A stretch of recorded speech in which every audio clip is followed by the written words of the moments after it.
Hi guys, magmamarinate tayo ng bangus. Gagawin natin itong bangus steak. Marinate lang natin guys for 30 minutes ng toyo at may kalamansi. After 30 minutes guys, saka natin lulutuin. Lalagyan lang siya natin ng cornstarch guys para hindi siya manikit pag pinrito. Tsaka madali lang baliktarin. Ayan guys.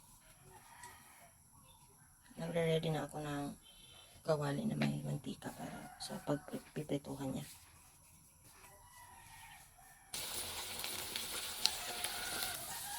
Yung isa naman guys, dalawa kasing isa ito guys, dalawang bangus. Ganun din, ikot lang natin ng konting cornstarch para hindi siya manikip sa pinrito. Kabilaan, ayan.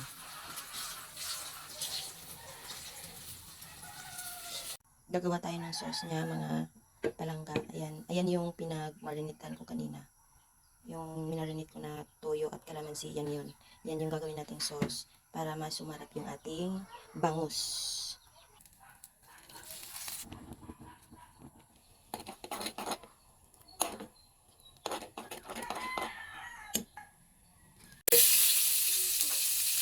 Ayan, dumawala ang ating sibuyas. Ang paganda, tignan ng ating recipe at pampalasa.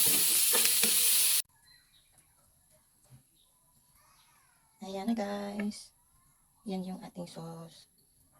Ibuhos na natin sa ating isda.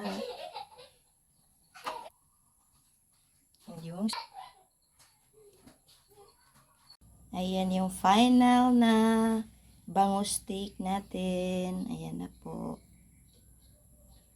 Ready to eat. Kain po tayo.